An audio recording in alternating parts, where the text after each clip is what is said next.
Ok. Ok, pessoal. Tudo bem? Vamos lá. Vou começar. Como vocês já sabem, eu vou começar mandando essa live para muitas pessoas, muitos bateras, muitas bateristas pelo mundo. I will start sending this streaming for my friends, drummers around the world. Please do the same. Send this streaming for your friends, your neighbor that play drums. Pessoal, minutinho, just a few moments. Okay, I'm sending for drummers. Oi, Fernando. Hello. Just a few moments. Desde já, me perdoem pela garganta, tá? Aqui em Curitiba muda muito de temperatura. Fernando, aproveitando, parabéns para você, Fernando, tá? Muda muito a temperatura de um dia para o outro e tem pólen no ar e eu fico assim, ó, com essa voz rouca. Bom, então vamos lá. Estou mandando aqui para o pessoal. Só mais um minutinho. Pronto, foi. Ok. Oi, Letícia, Wagner. Tudo bem com vocês? Vou falar primeiro em português e depois a gente parte para o meu inglês fantástico macarrônico. Espero que vocês estejam bem. Boa noite a todos. Hoje nós temos essa sensacional baterista direto lá de Cingapura, Crystal. Por favor, não sejam tímidos. Mandem suas questões, suas perguntas, seus comentários para Crystal usando a caixinha de perguntas aqui embaixo, tá? Não deixe passar essa oportunidade. É uma baterista sensacional. Se você não viu os vídeos dela, corra lá assistir depois ou vai assistindo e vai mandando suas perguntas, tá bom? Não seja tímido. Vamos para os recadinhos? Vamos para os recadinhos.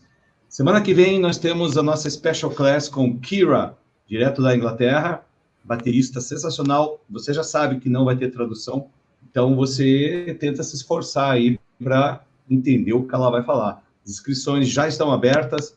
Kira, próximo sábado, quer dizer, dia 28, às 4 da tarde, horário do Brasil, tá certo?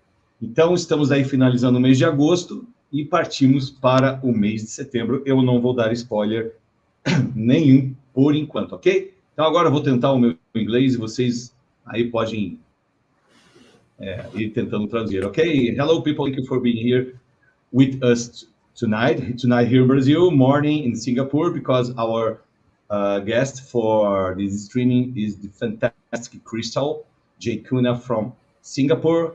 I hope that she already have a good breakfast because we have so many things to discuss. We are live here in YouTube too. If you want to go to YouTube, let me see. We have a silent note on YouTube. Yeah, great. Thank you, silent note. Please don't be shy. Send your questions for Crystal using the question toolbox down below. Send your questions. You can send in Portuguese or in English. We have so many things to discuss. Hi, Latika. Yeah, Lacati Fernandes. Yalei. Cathy Fernandes, thank you for being with us.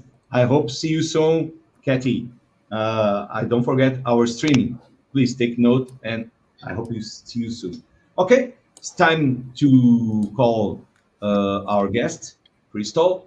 And remember that next week we have a special class with Kira from England.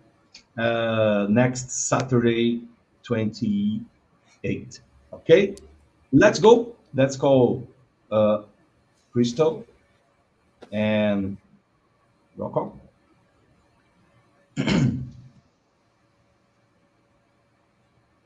Hello. Hello, how are you? Good. Yeah, let me adjust a little bit. Yeah, okay. Yeah. Okay, I think I'm pretty well. Yeah, great. Right. Thank you so much. I'm seeing that you are on your drum studio. Yeah. Great. We love drum studios. I am at my own here too. But It's good that you are at your drum studio because we have so many things to talk about.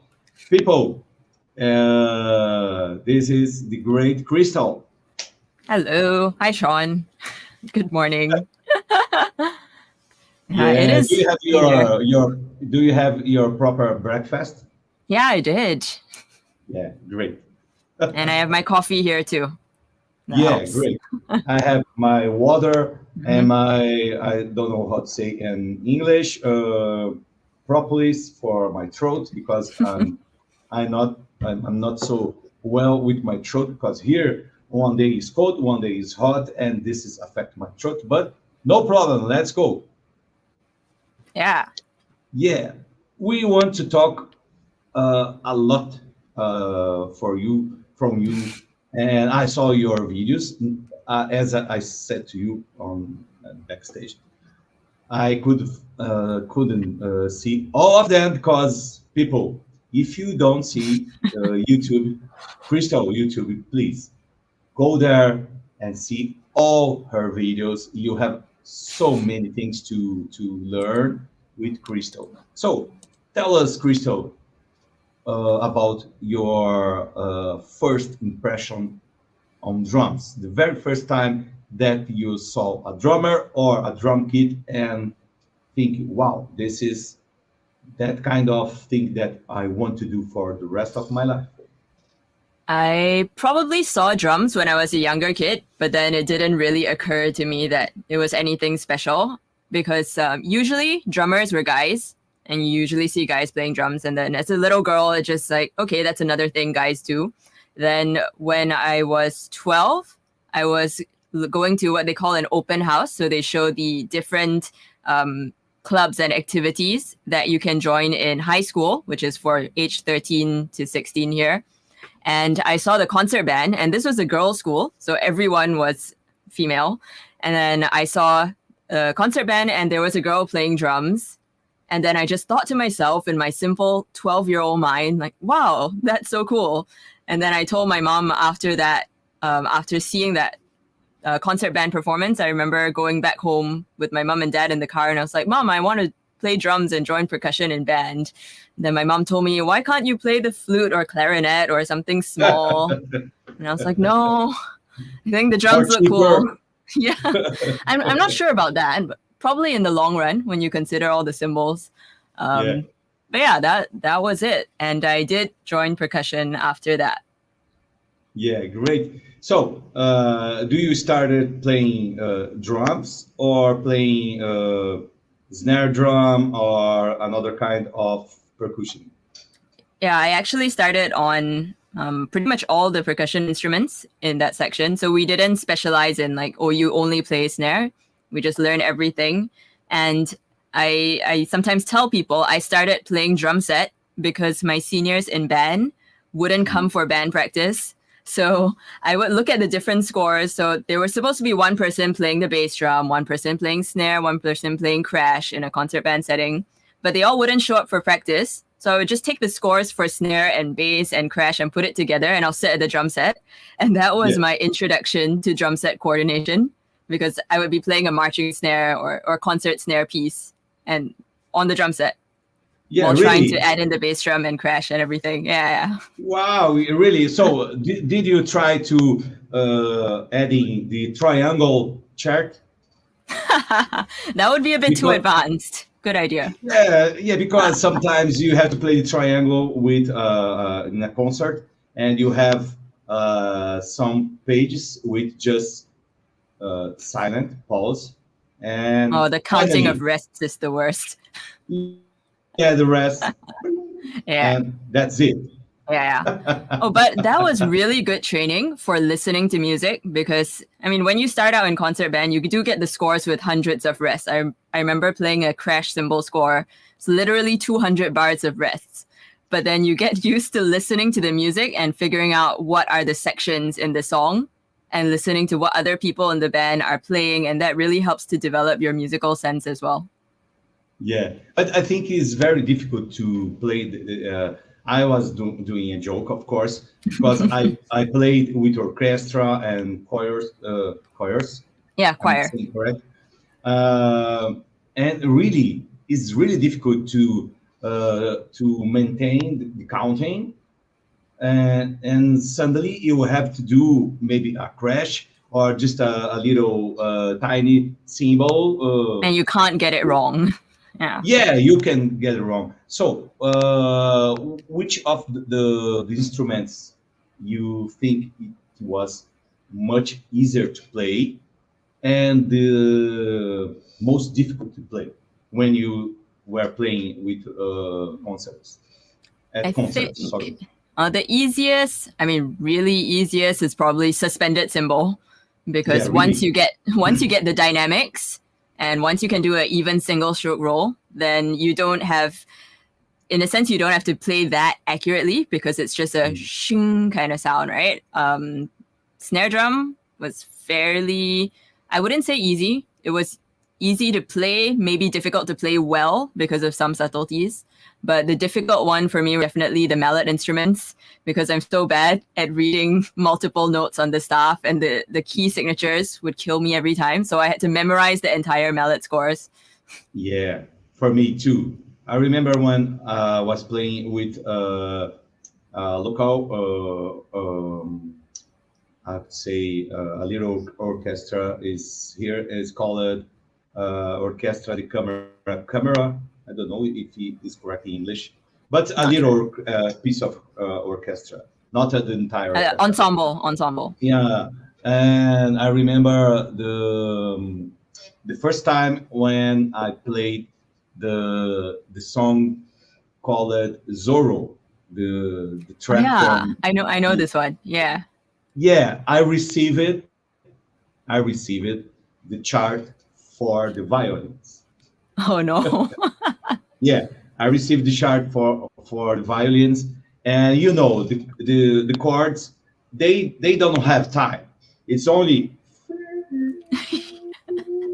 where's the time? I don't know. Yeah.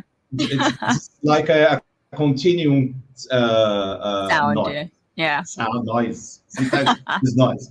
And I don't know how, but I played the timpani, but I was using the Roland AGP the 15. Do you know? No, I don't. Electronics. I use it Right. the electronic timpani. Yeah. Oh, But okay. yeah, the conductor was not expecting that I have timpani, tuned timpani, Yeah. and he listened and whoa, just a minute, who is playing the timpani? Me, just Oh electronically. man. So, but I have problems like you to read maybe another instrument like xylophone or marimba. It's really difficult as for me too. Yeah. So what I would try to do, people, lesson number one, you can pick up your orchestral charts for bass drum, snare, and maybe cymbals, put together and try to play like Crystal did at the best. I promise that you enjoy it. No, I'm correct? Yeah, it was definitely very fun. And the very first time that you played drums, do you remember the very first song that you tried to play? Because on your YouTube you play so many Yeah. songs. Rush, Gospel, 21 Pilots. Wow. Yeah. So the very first song I played was actually again in band, and it was a ABBA medley. I don't know if there are any band guys here. If you've ever played ABBA Gold, that was the band chart. So the first song was Dancing Queen, and I was 13. Yeah, I was 13. And again, none of my seniors showed up for the practice, so they were supposed to play the drum set charts. I wasn't allowed to play drums yet because I hadn't got to that stage. But then there was no one there, so the conductor was like, "Can one of you just go to the drum set and at least play the bass drum? Just give it doom, doom, doom, doom." So then my friend pushed me to go and play because she didn't want to. She was shy. And then, so I just sat there and played the bass drum. Then after a few minutes, the conductor was like, "Why don't you just try adding the snare and try adding the hi-hats. And then I was just trying to sight read a disco beat, the doomts, doomts kind of thing. And I was just falling backwards because I couldn't coordinate my feet yet. And then, of course, at this time when I was almost like falling apart, my senior had to finally show up and was just laughing at me, looking really awkward. But that was my first time playing the drums in band. So I think the way I started was very different from most people because I never played songs. I never drummed along to random songs. I was always playing in band. Whereas now when I teach students, usually we play along to a backing track. So your first song might be some rock band or something like that. But for me, it was just concert band all the way. Then when I finally auditioned to join for my church band, which was a youth group at that time, I was like 15. And I remember they asked me, so what music do you listen to? And I told them, concert band music. I don't listen to much. So it was only later on, my later teen years, maybe 19, 20, that I started listening to like Led Zeppelin and Rush, and then slowly started learning different band drum parts. But before that, it was just, concert band and church. Yeah, but I was wondering how it was when your friend appointed for you. Who wants to play the drums? And your friend, her? Yeah. Did you have problems to play Dancing Queen and doing that open and closed hi-hat? Oh, yeah. Like, it was so bad. It was so horrible. Because that was my first year of drumming. My left foot was super weak. I didn't know how to control the open hi-hat. Took me a few years to get the hi-hat control down. Yeah, let's go to the lesson number 2 with Crystal. How the young drummers what kind of exercise do you recommend for the young drummers to getting better with that kind of open and close hi-hat that like you did on ABBA song, like this? Because people ask for me, Joe, I have to play with the stick before open hi-hat or after or meanwhile or where I have to stick? Do you have any answer for that? I would say the number one thing is trust your ears. So listen to the sound you're creating and don't think too much, because sometimes when you think of, am I hitting early or late, it becomes too complicated and then you just get very stuck. So focus more on the sound of the if it sounds nice, you got it. If you sound like you're getting two sounds when you close it, then something's not right. So focus on the sound before thinking too much. But I usually try to think of it as opening the hi-hat. So it's not just already open, but when you hit, that's when it is opening in the process. And then you hit and when it closes at the same time. So like the stick is kind of like a magic wand that causes it to open. And if you can connect that movement to the sound, you probably got it. Yeah, the best answer is trying to do by hearing, correct? Because I believe that is so difficult to explain for the younger student how to you move your foot a little bit, not so much. Yes. Yes. Oh man, the flying foot off the pedal. Oh my goodness. Yeah. Sometimes this student go. Yeah. It's like no, don't do that. Yeah, I remember when I did my very first show here in Brazil, talking about open and closing the hi-hat. And at my very first show in Brazil, I was with 13 years old. 13 years old. It was a show in a public space, maybe 2,000 people.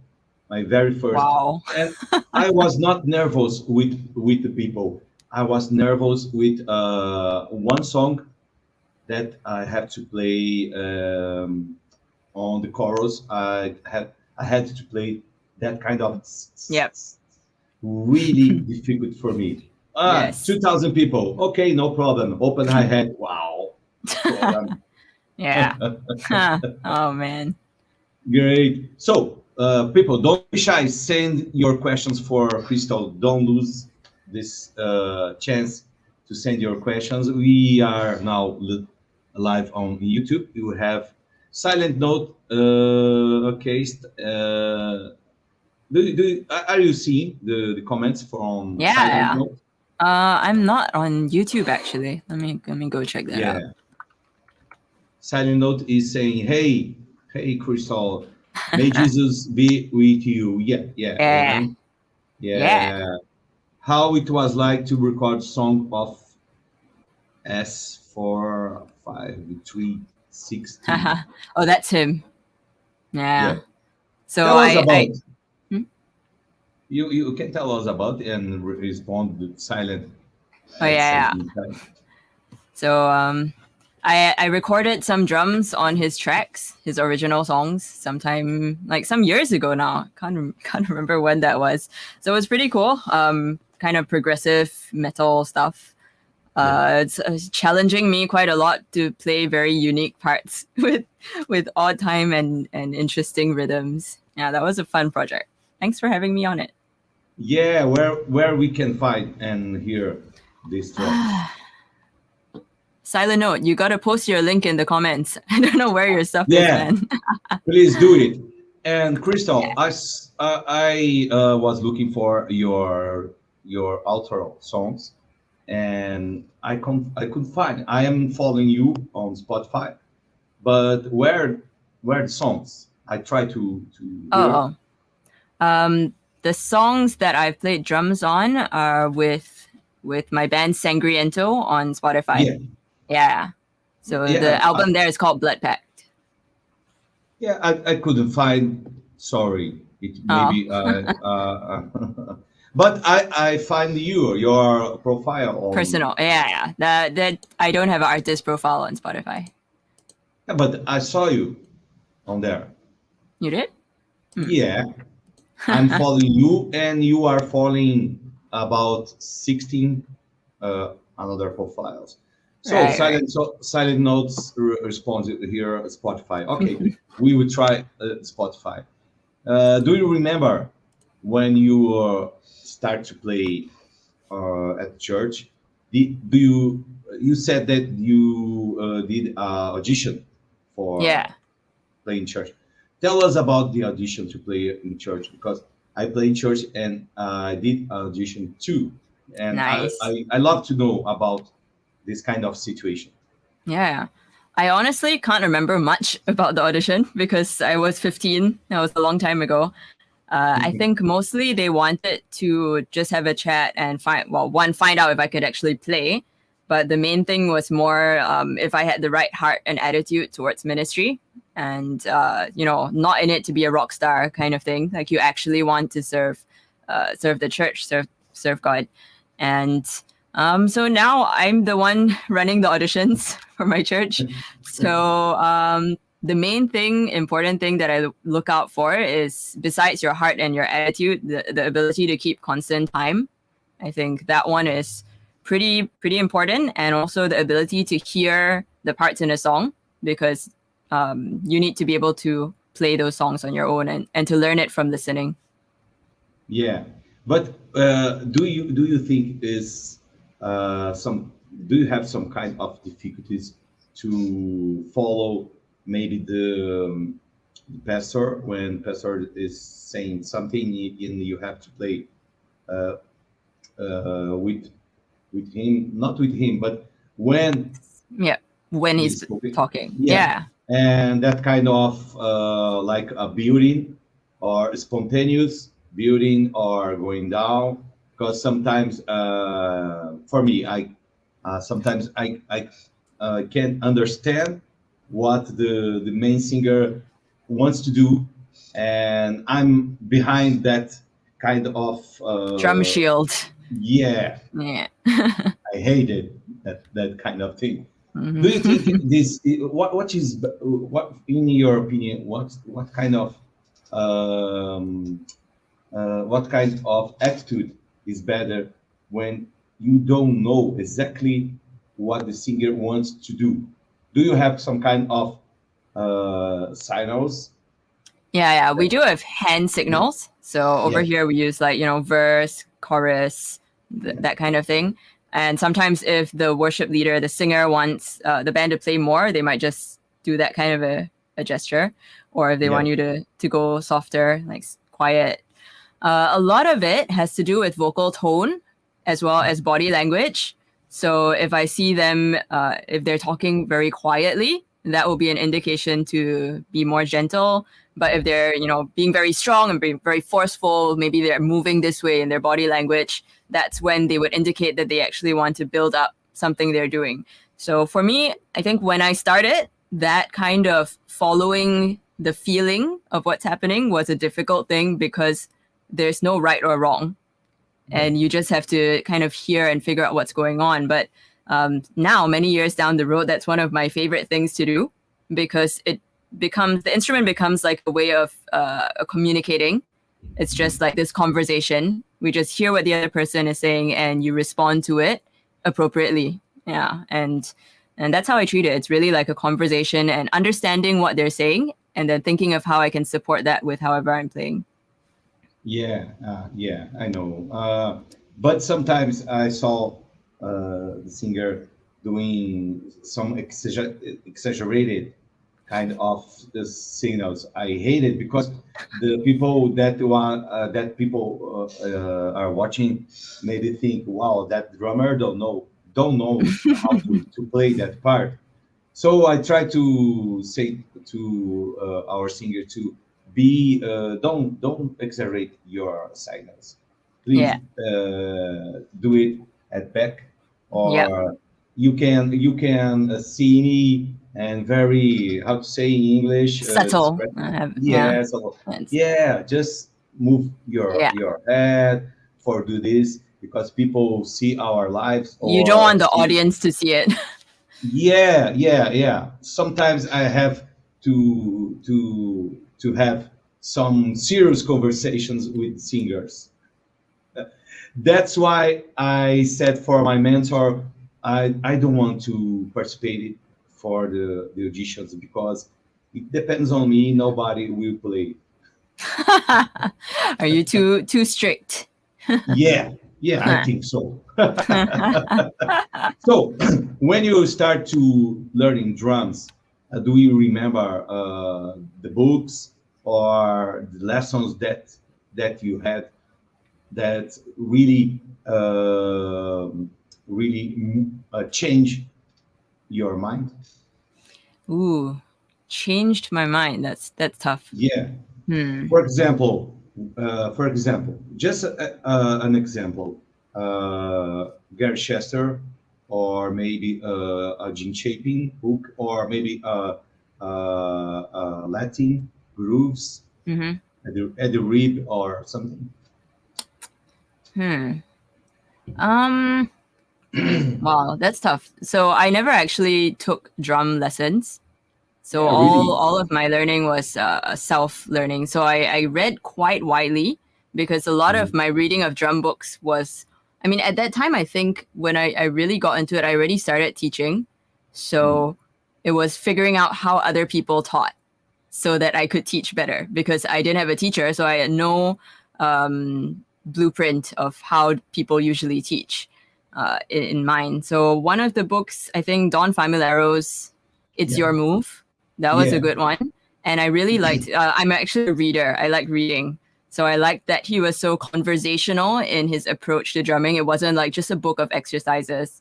He really talked about the concepts that made sense to him. And some of those things, the mechanics he described were things that I sort of did naturally. And it was just nice to see someone who's already such an established teacher and clinician put that into words. And I can be like, oh, so this is what I've been doing. Like this is the grip, this is rebound strokes and stuff like that. Gary Chaffee, limited extent. Like from him, I learned like the finger strokes isolation, stick control.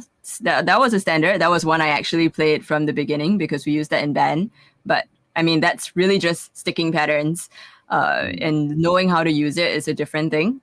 When I finally came around to Tommy Igoe's Great Hands for a Lifetime, I think that was that was probably when I refined my hand technique and just going through the entire book. So not just the lifetime warm-up, but again, it's that very conversational style of instruction books that I enjoy, because the way he writes is very engaging and very personal.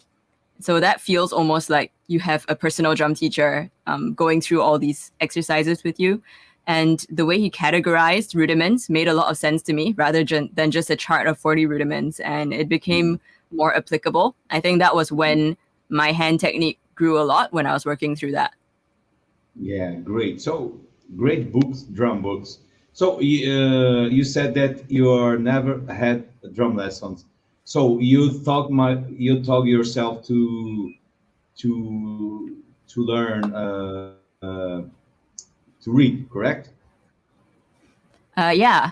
I actually took piano lessons before when I was younger. Yeah. So I already knew like note values and things like that. So for drums, it was actually easier because there's no key signatures to confuse you. Yeah. So okay, it's a very good explain for, because when I saw your video, I saw like I said, are that charts Yeah. that you wrote.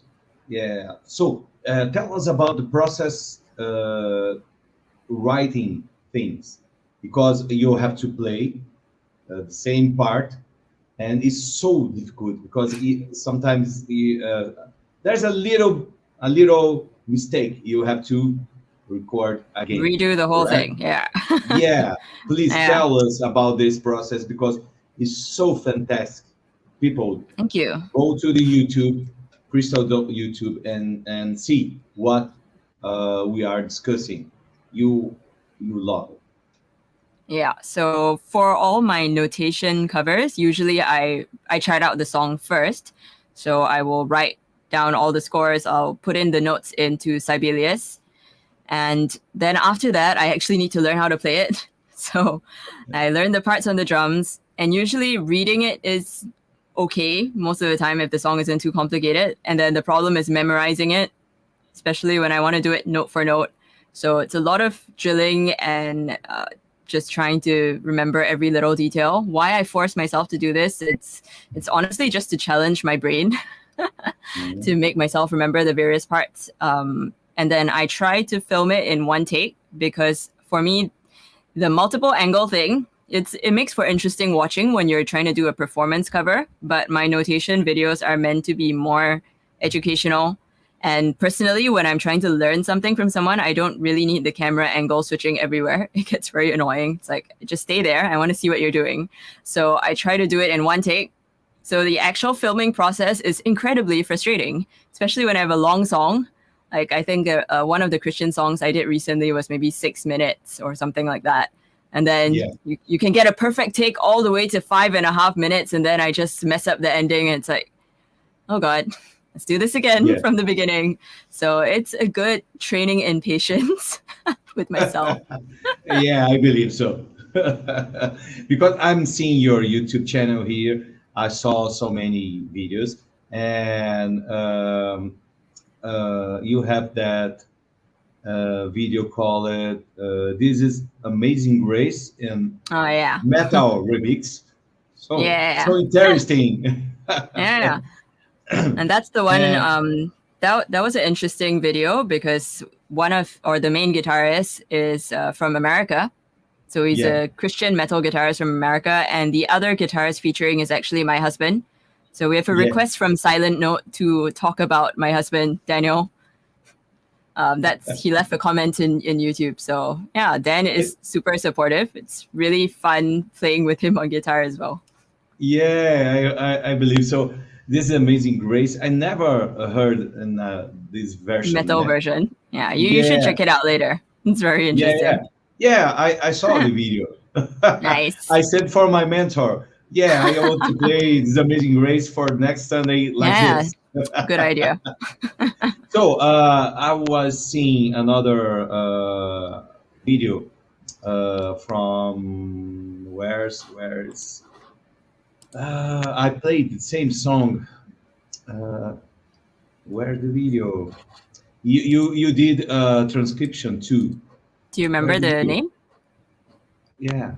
Oh, praise the name. Yeah. I play the same song in my church, and I confess that I don't play exactly, but I Yeah. will try. I will try to play following your track. It's I think so many the reason, notes. yeah, it's a lot of notes. The reason why I do this chart is not for people to play exactly the same, but it's hopefully to help people to be more aware of what they're listening to. Because a lot of times when we hear the full mix, so when you listen to the original Hillsong, Oh Praise the Name, especially for younger drummers, maybe they can't really hear what exactly is being played. And so the reason why I do the videos is just to help them to see visually, oh, this is what is going on in the original track, and hopefully to help them tune their ears so that when they listen to other songs, you can more accurately identify what's going on. But I would say that in the actual playing context, I don't play the exact parts. Like, I'm not going to bother. So it's just for learning. And if I find something that's interesting, I would take that. But the rest of it, yeah, it's just for learning. It's not really something that I would necessarily actually play in service. Yeah, but I have to tell you, I do the same. I wrote parts for my playing at church. Sometimes I don't have to write parts because I know very well the song.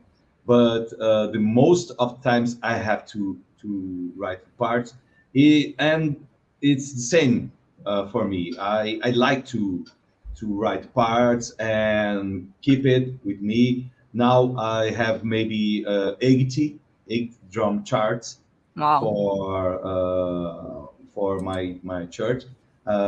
There's only me and another drummer. The another drummer was my student in the past. Okay, But some lag is going on, so I am not going to hear the past 30 seconds. Okay, now you're back. yeah, I'm back. Okay. Yeah. Right. So, do you miss it? Whoop, And whoop. froze again. Oh, I can't believe it. And Well, the internet. sometimes Bringing people together, latency seconds at a time. yeah, yeah. Are you seeing me? Sometimes it happens here. We have a problem here on Instagram. Yeah. Let's try to return. I don't know what happened. Yeah, you totally hanged on Instagram. Yeah, I don't know why. It was okay, really okay here. I'm not using my Wi-Fi, so it's not problem. Uh, I'm freezing here on Instagram. Yep. Well, I don't know what happened. I'm freezing on Instagram. Let me see if I can put you. Are you seeing me lively? Yeah, you are frozen on Instagram still. Well, I'll try to put you and maybe solve this problem. I don't know why this has happened. Are you seeing? I received the invitation for participating on Instagram. Okay, let's do this again. Hang on. Let me leave first.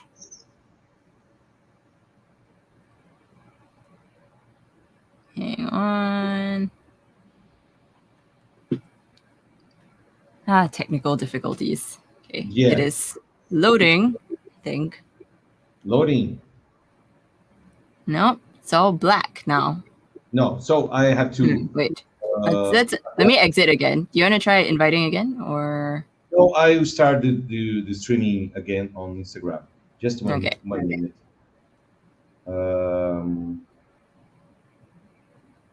Well, I don't know what happens here. really don't know. Whoops. Yeah. So here we go again, live for Instagram. No problem. We are live here on your YouTube. Mm-hmm. Okay, let's go.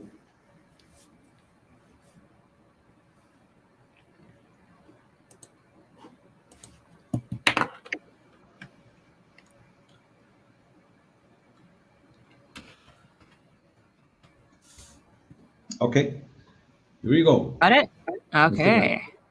Let's check this out.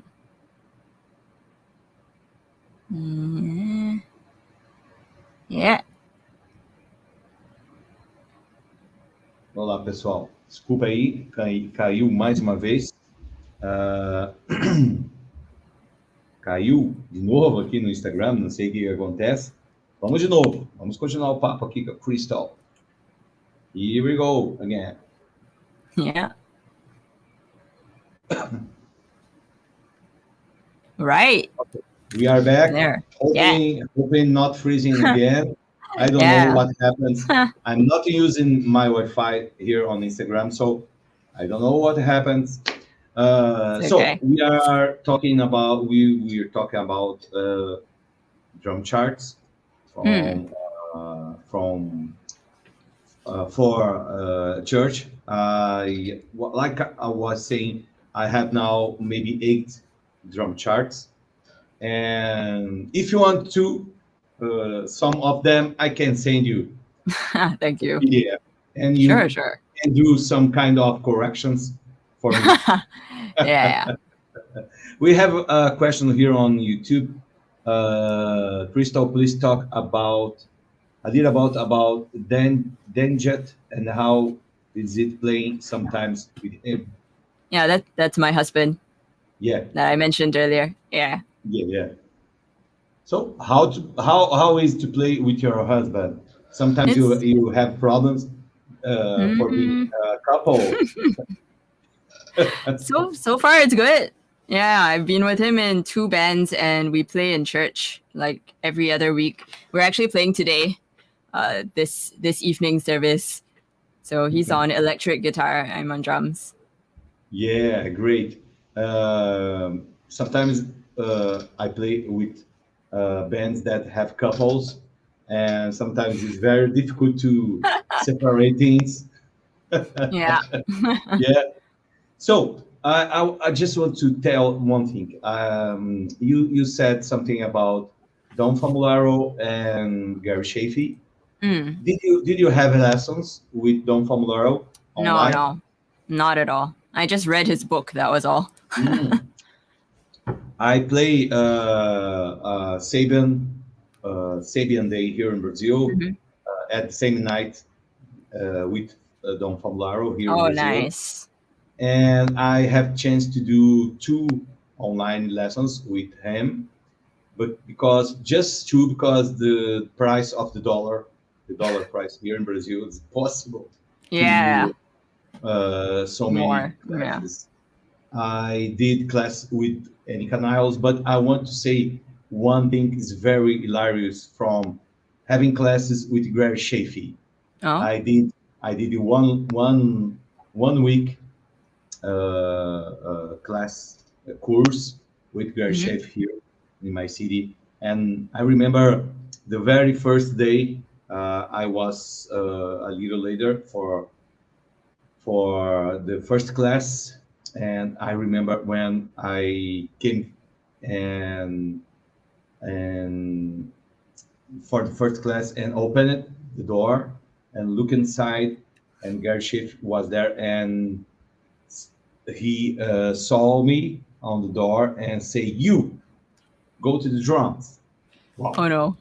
Yeah. Oh no. And the drums was mounted without any carpet underneath the drums. So when I played the bass drums start to walking. Yes.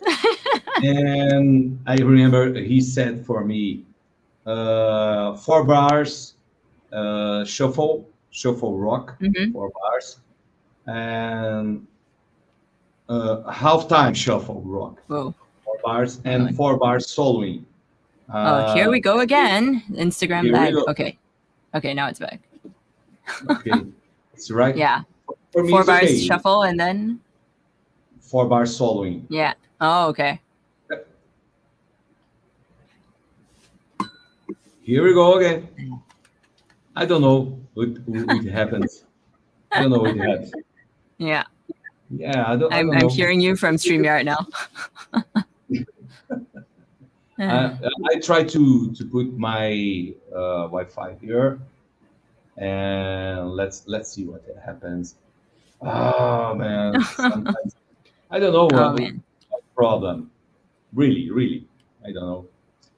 Let's go again. Sorry for the lag, you guys. Yeah, sorry. Okay.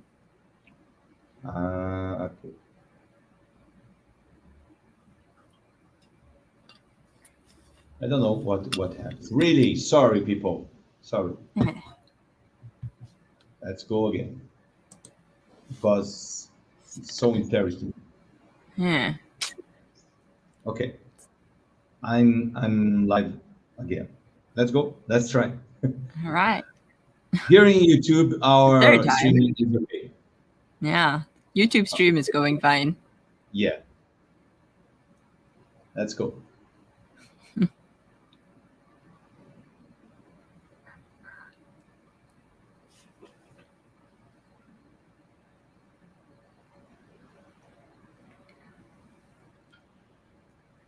And take 3. Take 3. Here we go again.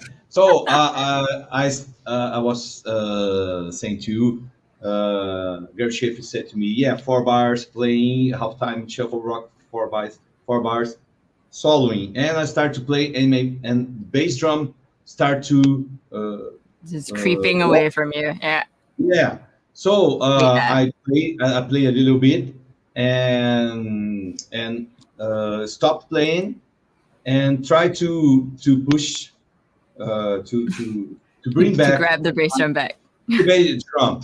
And Grab Shift said to me, "Oh no, you don't have to change anything because it's not your drum. It's another person's drum. You have to play how it is." So it was very intimidating for me the very first time I saw their ships, because I can play because the bass drums is going, saying goodbye for me, and my legs start to I know the feeling. I know the feeling. So it was my very first impression with Gary Shea. What an interesting guy. So let's talk a little about your equipment.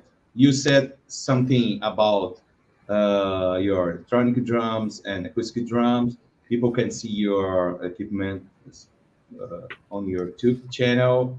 Do you use the same cymbals, the same drums when you play in church or in another kind of gig?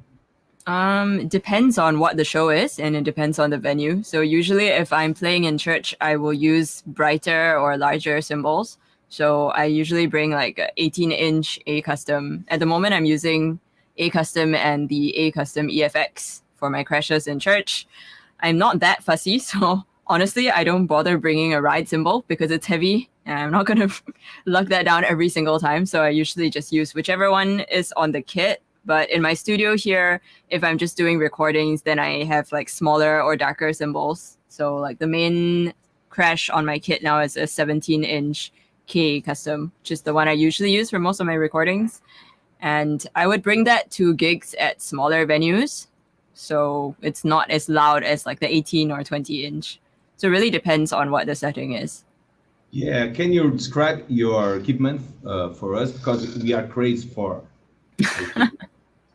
Yeah, so this kit behind here is the Tama Hyperdrive, and it's 10, 12, 16 toms, 22 kick.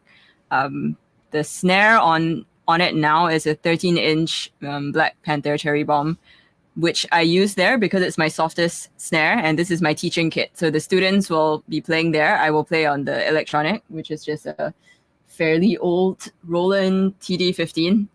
So this is just for playing along with the student. I'll let them use the actual drums. And cymbals wise, I have K Master Sounds on the kit, usually 14-inch, and then the 17-inch crash.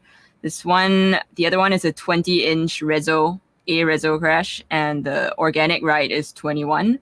And I think the china I have on it now is the John Blackwell Sabian, if you know, the flat bell one. So again, I have that on there because it's the softer china I have. The other china I use for my metal stuff is the 19-inch, the ultra hammered, the one with a lot of diamond shapes on it, the Zildjian, the really loud 19-inch Zildjian china. So if I put that on the kit and I get kids over to play and they get tempted to hit it, everyone goes deaf. So I put the Sabian on the kit when I have students over. Yeah, I like China cymbals. I have this one behind me. It's only for students, 16 inches.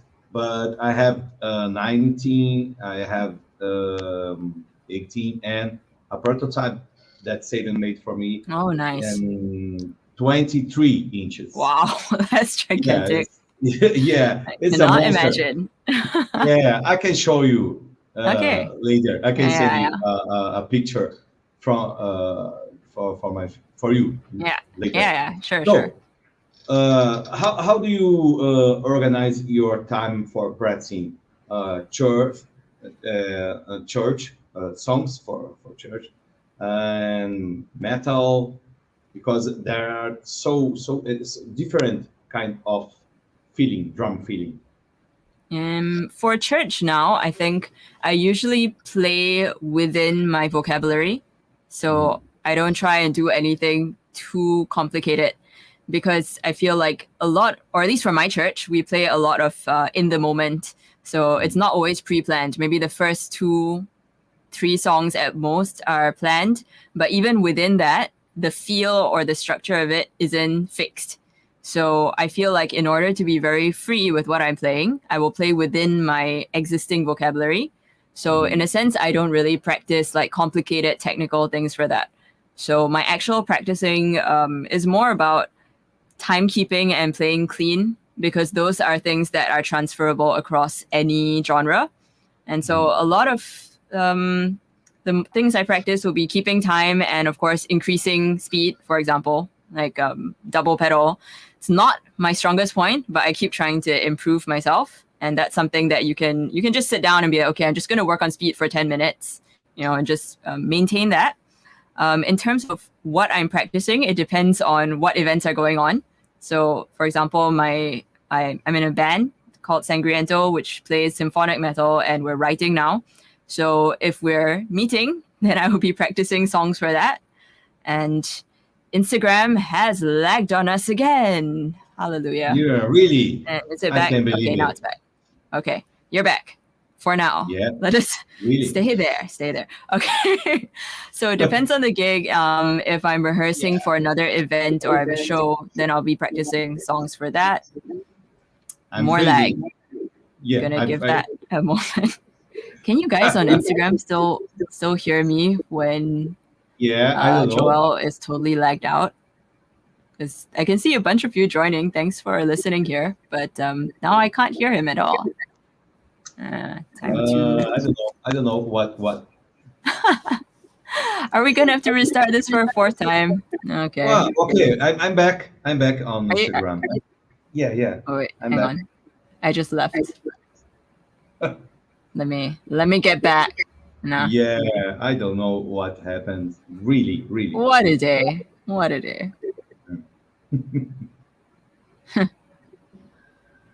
We did streaming with another drummer in Singapore called Winnie, right? Yeah. Winifred. And do you believe that the here in Brazil, the lights, we have problems with light, and I did a little bit of the streaming with candle light. You can see on Instagram. Okay, here we go. Yeah.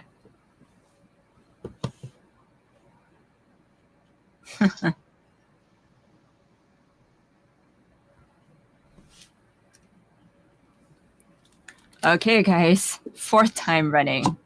Yeah, take 4. But you can see the entire streaming at our On channel YouTube, yeah. YouTube. Yeah, youtube.com/girls on drums. You can see the entire live Mm-hmm. streaming on that. Okay, you were talking about studying. Practice. Yeah, Yeah. practicing. Yeah. So whatever I'm practicing depends on whatever performances or any gigs that are coming up, jams. But other than that, I'll just do more maintenance, like hand practice. Just make sure that everything is at a certain level so I can still play. Yeah. Yeah. So because for me, sometimes it's difficult to remember, uh, mainly when I have 2 or 3 gigs at the same week. For example, a jazz gig or a rock gig and the church service. Sometimes is a problem Wow. if I can have the chart. Mainly because in church we play with metronome and like you with Yep. Use the metronome. backtracks. Do you use backtracks for? No backing tracks at my church. Yeah. Yeah, we have backtracks, Yeah. and you can make any mistake because Yeah. The track will is keep going. yeah, and you have to learn the correct tempo for the rock band, and Mm-hmm. sometimes is the same for the jazz gig. What kind of study do you recommend or are using with your students to make practice routine for Mm. daily basis? What uh, kind of tip you can recommend for your students or for us, please? For a routine, I would think anything that you can stick to is a good routine. So I don't have any one particular like rudimental ritual or anything that I teach to all my students. It depends on what stage they're in and their own personality and attitude, what they find interesting. Because if you give someone the best hand workout, like since we mentioned Tommy Igo, right, lifetime warm up. So I use that with some of my students, and I think it's a great, very well-rounded hand workout routine that you can do every day. It's like the advanced one is 10 minutes. So you just know it's going to be 10 minutes of a warm up. But I can't give that to every single one of my students because some of them would take way too long to learn the whole thing because of the stage they're in their drumming, or they might think it's too difficult and they give up and then they don't practice. So for most students, I would say make sure you practice.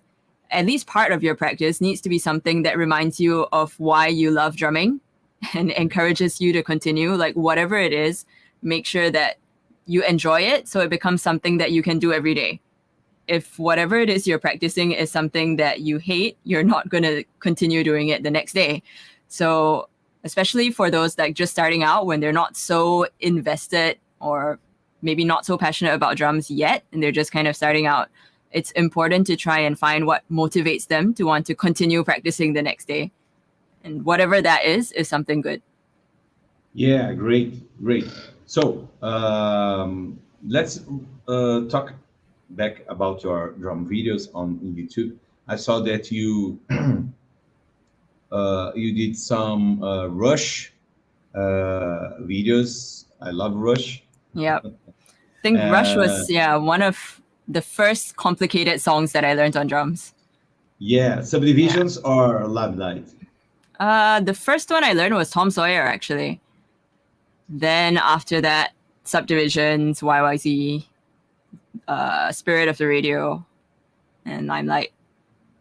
Yeah, I saw your video talking about that Newport. Yeah, the ride bell pattern. Love that. Yeah, yeah. Talk a little bit for us about this writing because people love Newport. Of course, you don't have to play if you don't want to play, but tell us about that kind of writing on right cymbal. Yeah. So that the Newport ride bell pattern is basically just a paradiddle, but between the ride bell and the snare. So it's basically a different parts of a paradiddle groove, and he uses that pretty much in a whole ton of his songs, so you can hear it in a lot of things. I wonder if I can play it here. Do I have my sound on? No, I don't have my sound on. But yeah, it's the...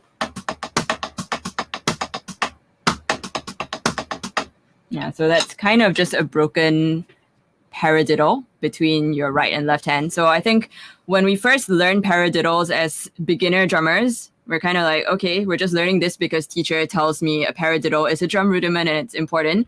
But being able to learn that from and see that in context in Rush music and be like, wow, this guy is a world famous drummer and he plays in such a musical way and he's using paradiddles as part of a groove, that's quite an eye opener at that early stage of drumming.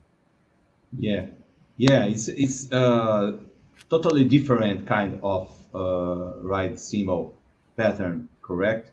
It's not so easy to play in a way that sounds good because you have so many uses a lot modes. Of the accents and dynamics. Yeah. We have a question here. Yeah. Oh, where? Okay. Here. Can you read for us? From Cassia Regina Queiroz. Let me see. What kind of are you seeing the question? What kind of exercises motivate me to keep studying the drums? Ooh, that's a good one. What kind of exercises motivate me to... I think the things that interest me is when I can create the exercises myself. I'm not sure if this is a side effect of being a self-taught drummer, but I like seeing patterns and things come together and when it clicks in your mind. So for example, I do a lot of like groove displacement, or some people call it gridding. So for example, if you play a drum beat or accent pattern, even you're accenting the 1, 2, 3, 4, then you accent the E, then the N, then the you move it along to try all the different possibilities. So usually you would think of it in terms of one beat at a time. And the first time I thought of over the bar line groups, like putting the accent in every 3 beats. So it becomes like 1 E and a 2 E and a 3 E and a 4 E and a 1 E and you go on and it becomes a 3-bar cycle. That took me such a long time to really internalize that I could write it out on a piece of paper, but to actually play it and hear that cycle of 3 in every bar in a musical way, like to me, getting from that point where it makes sense in my head to where it makes sense in my limbs is something that continues to motivate me, especially when it's just an idea that I've seen and then I take it further in an exercise that I come up for myself based on what interests me. So I think that inspires me to keep studying the drums rather than just taking an idea that someone else did and then doing exactly the same thing. So I would say and encourage all of you who are learning drums, whatever ideas that you learn, take them and bring them to the next level, make it your own in whatever way you think is interesting, as long as it makes sense to you, and then internalize that into your musical vocabulary. I think that's a very rewarding process. Yeah, great, very good question from Cassia. Cassia, you Thanks, can Cassia. send another. Yeah, I have. Let me see if we have more questions here on YouTube. No, just silent notes. You can read after. Yeah. Please so Silent send your Note question. was asking about my first band, Efficient Public Transport. So he asked, who had that idea? It's a great name for a music project. Yeah, thank you, Great. Cassia, again. So Efficient Public Transport was my very first original band. You can find us on Spotify as well. And why this name? There's basically 2 reasons. One, for you guys who are in Singapore, you'll remember that there was this period of time around 2014 or 15 that the MRTs, the train system that we have in Singapore, just started breaking down because they were getting old and then people were stuck in trains. And it just became very ironic to be talking about efficient public transport. But also, this was, we had 2 members or 1 member of our band who was working in LTA, the Land Transport Authority. And it was just a coincidence. And we thought it was catchy. It also turned out that our prime minister talked about efficient public transport in one of his speeches, and it kind of stuck. We used that for a sample in one of our live performances. So we had like the prime minister saying something, efficient public transport, and then it just yeah, I was just being silly. Great. So, people, if you have more questions, send for Crystal, because we are now with 1 hour and about 10 minutes live streaming here. And it's very good time of streaming. We have know a little bit more from Crystal. If you we don't have any problem more here on Instagram. But remember, we are okay at our YouTube channel, youtube.com/girls on drums. So tell us about your current projects. As we all know about the pandemic situation, okay, blah blah blah blah. But we want to know about your if you are doing online classes or preparing something for record. Tell us about your actually about your projects nowadays. Yes, for me now, most of my time or my energy is actually in teaching my private students here in person. So this one is only applicable to people in Singapore. That I take private students here, but I occasionally do online lessons as well if people want Zoom classes. But it's nice to be able to meet in person, of course. And then as for other projects, my band Sangriento is in the process of writing our second album. The first album was out in 2019. So this was actually a full-length concept album, which is based around a story, and we released a comic to go along with it too. So we will see how the second album turns out. I think we are done with maybe half the songs. So just finalizing the structure and continuing to write. Yeah, so it's been a bit of a slow process because of, again, pandemic situation. It's harder to meet up. And then if we're not allowed to go out in groups of more than 2, you can't meet as a band to jam. And then it becomes a bit challenging. So it's been a slow process, but hopefully that album will be out maybe sometime next year. Yeah, please tell us when the album is okay, because we really want to hear your drumming and your band. And I saw a video that you are saying some words about 10 female drummers that you like to thank you for doing that video, because we did streaming with Kira, right? Kira and Christine Needins and Nelly Bobudianka. I'm saying correctly? Yeah. So amazing drummers. Yeah, and they're super good. Yeah, there are maybe four drummers on there that I never heard about it, but I will search for them and maybe try to bring them for.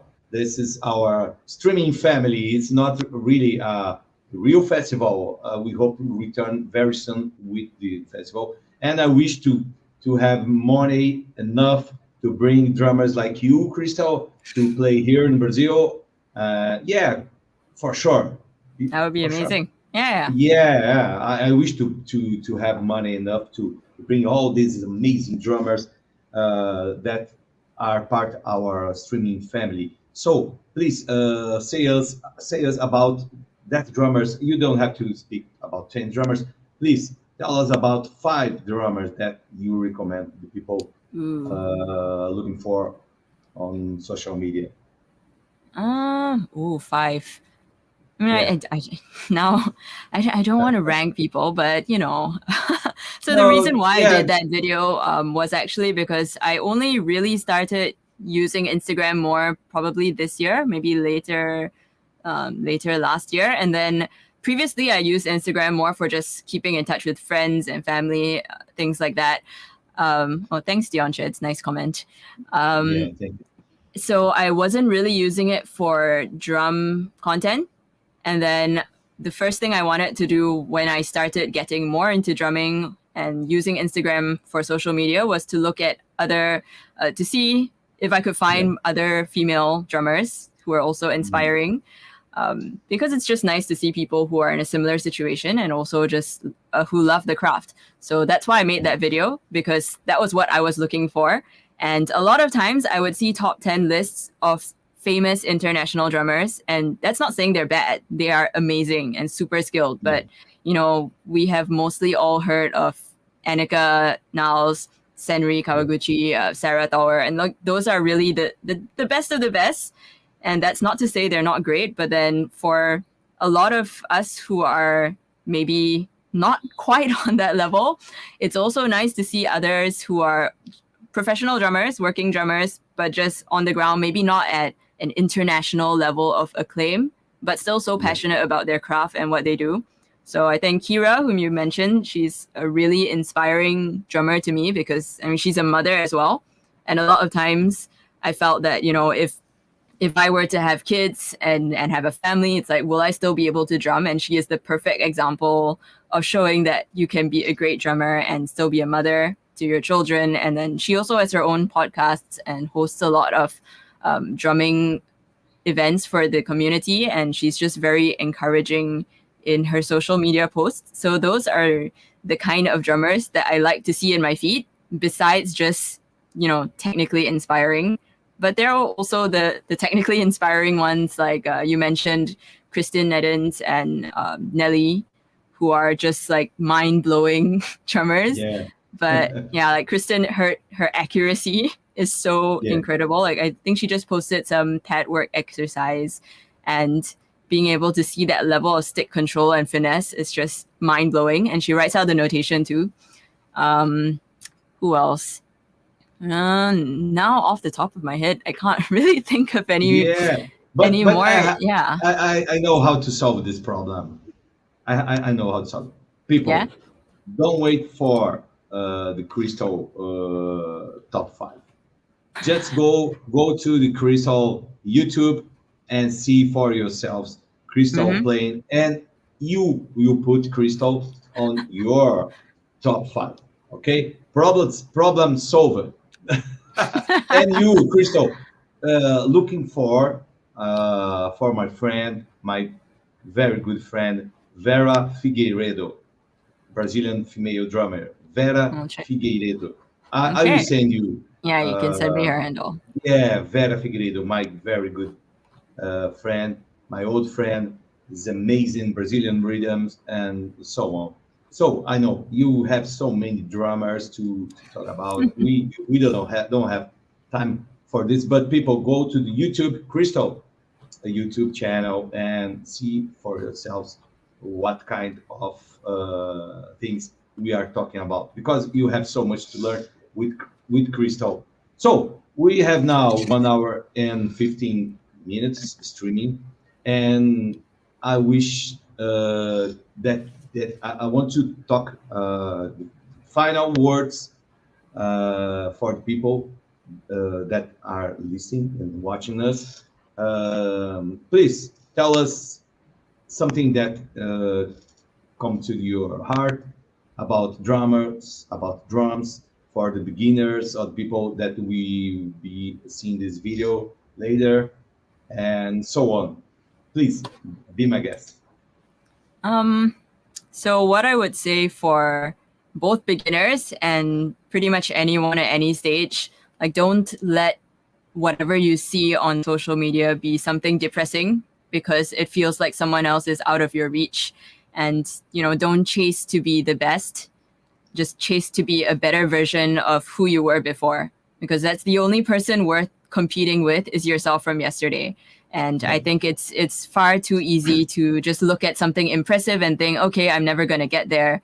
And I think that's something that plagues even more advanced musicians.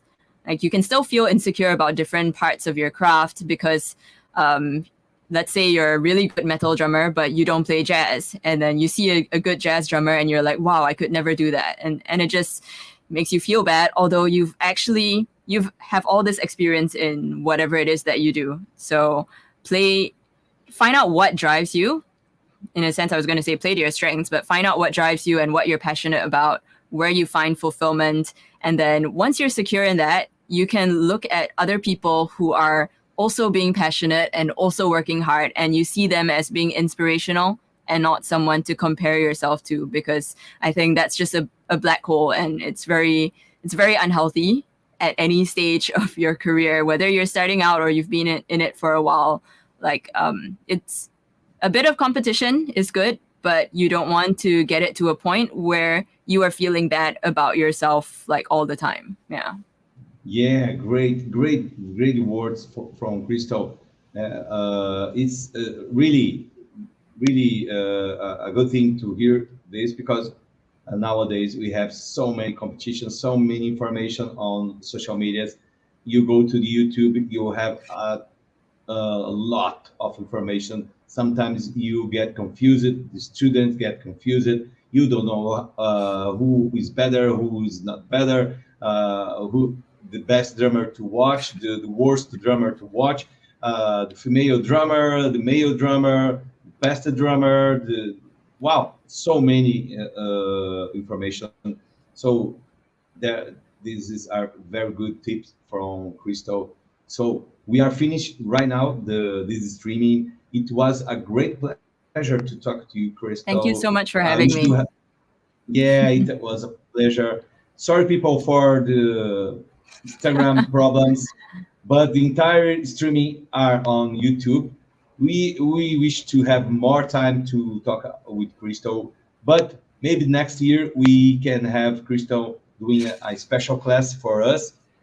Crystal, we have a special class with Kira. Kira, yeah, I saw. Yeah, next Saturday, not next, the following Saturday. I will send you the formulary to for subscribe the special Yep, class if you want, sure, and it will sure. be, yeah, it will be great to having you with us at the special class if you want it, or if you want to see this class after, please.